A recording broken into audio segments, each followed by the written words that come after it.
I want you to think about the last time you made a mistake. Nothing catastrophic, just an ordinary one. I don't know, you said the wrong thing in a conversation and you felt it the moment it left your mouth, or you forgot something important, or you snapped at someone you love and then you spent the rest of the day carrying it. Or maybe you were at work and you dropped the ball on something, or you ate the thing you said you weren't going to eat, or maybe you looked in the mirror and the first thought you had was something unkind. Now I want you to think about how you spoke to yourself in that moment. So if you're anything like most of the people I work with, it wasn't gentle. It wasn't the voice of a good friend talking you through a hard moment. It was something closer to a prosecutor. Maybe it was relentless, specific. Maybe it was absolutely certain of your guilt.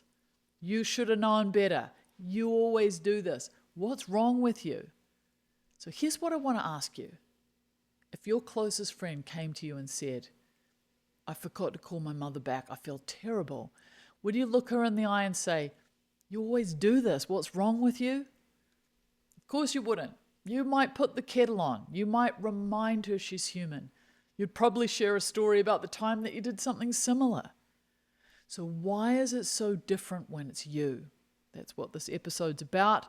Not just the fact that you're hard on yourself, I think you already know that, but the real reason why. Because I don't think it's what most people assume. And when you understand where it actually comes from, something shifts.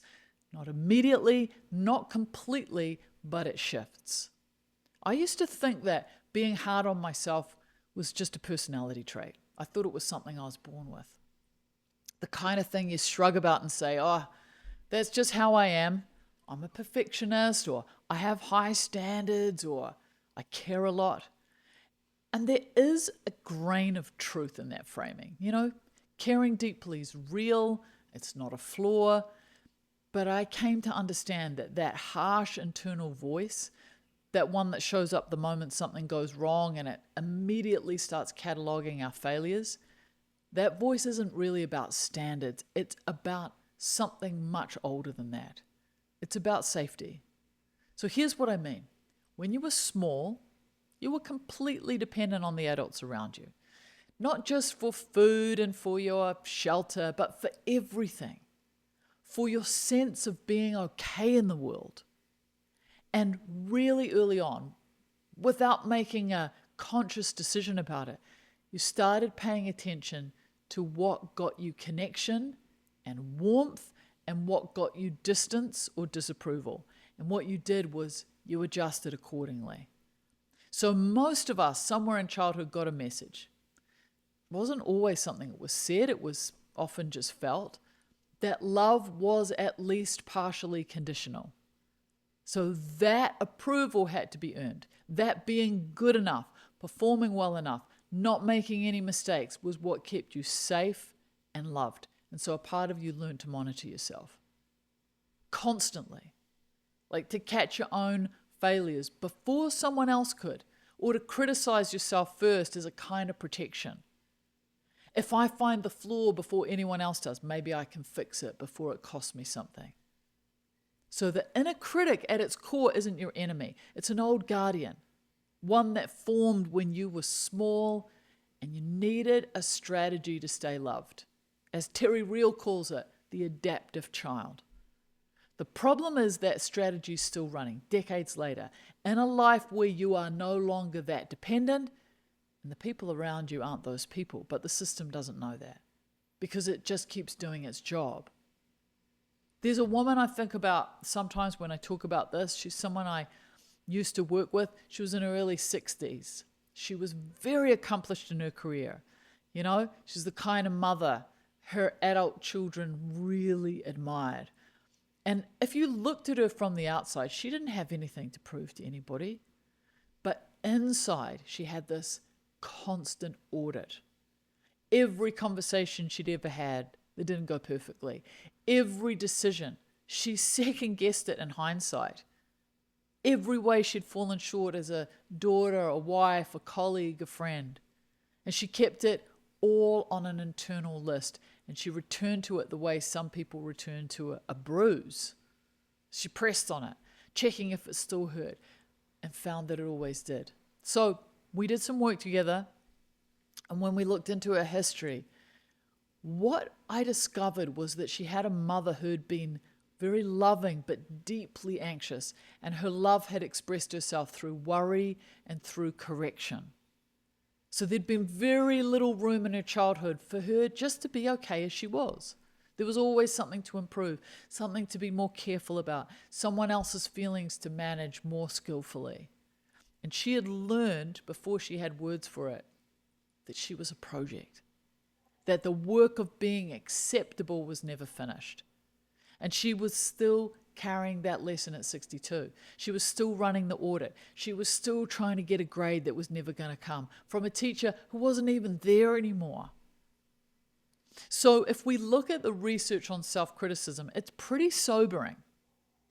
There are studies in psychology and in neuroscience that consistently show that high levels of self-criticism are associated with increased anxiety, increased depression, and what's sometimes called a hyperactive threat response. So that's a nervous system that's perpetually on alert. And here's the irony.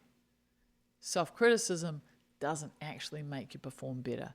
The intuition that being hard on yourself keeps you sharp, keeps you accountable, is deeply embedded in our culture, but it's also largely wrong. Now, I love the work of Dr. Christian Neff. She's worked on self-compassion. It's some of the most rigorous in this field. And she's found across study after study that self-compassion, which is treating yourself with the same basic kindness you'd offer a good friend, is actually more strongly linked to motivation, to resilience, and to emotional well-being than self-criticism is. So people who are self-compassionate, they actually take more responsibility for their mistakes, not less, because they're not spending all their energy defending against shame. Right? They can look clearly at what went wrong because it doesn't feel like a verdict on their own full, entire self-worth. So self-criticism doesn't make you better. It actually makes you smaller. So what do you do? Because I know that just deciding to be nicer to yourself doesn't work. If it did, you would have done it by now. So the inner critic doesn't respond to instructions, it responds to understanding. So the first thing, and I want to say this carefully because it sounds simple and it isn't, is to get curious about the voice rather than trying to silence it. So when your critic shows up, instead of fighting it or collapsing into it, try asking, how old does this feel? Because there's almost always an age attached to it. Not a conscious thought, just a felt sense. So sometimes when I tune into my own inner critic, there's something in the quality of it that belongs to a much younger version of me. You know, the little girl me who was trying very hard to get something right and wasn't sure she ever would. And when you can sense that, when you can touch the younger, more frightened place that critic's coming from, then something changes. It's not pity, it's more like recognition. Ah, this is old. This is not actually about today. And the second thing is this. The next time the critic fires, see if you can find what it's protecting, because there's always something. Underneath this, you should have known better, there's usually a fear. Underneath the what's wrong with you, there's usually an old wound. So the critic's not attacking you for fun. It's trying clumsily and painfully to keep you safe from something it learned to be afraid of a long time ago. So you don't have to fix it. You don't have to dismantle it in a single session of self-reflection. What you need to do is start seeing it for what it is. A protection strategy that's older than it's accurate. So here's your experiment for this week. When that critical voice shows up, and it will probably today, I want you to do one thing differently. Instead of arguing with it or agreeing with it or trying to drown it out, I want you to speak back to it the way you would speak to a frightened child. Not sarcastically, not dismissively, but genuinely. Something like, I hear you. I know you're trying to help, but I've got this. That's it. 3 sentences, or even just the feeling behind them. So you're not trying to silence the critic. You're trying to let the part of you that's actually talking to know there's someone else in charge now, someone older, someone who actually does have this. It's going to feel strange for a few times, and that's okay. Strange is just unfamiliar. Keep doing it anyway. So if any of this is landing for you, I'd love you to do the happiness quiz. It's free. It only takes a few minutes, and it's really powerful. You get a PDF showing where you're at on your happiness journey. The link is in the description, okay? So the voice that's telling you you're not enough is not the truth about you. Okay? It's an echo of an old fear that's still doing its job. You can thank it for trying. You can remind yourself that you're no longer that small, and you no longer need to earn the right to be okay. I hope this has been helpful. Make sure you subscribe for more.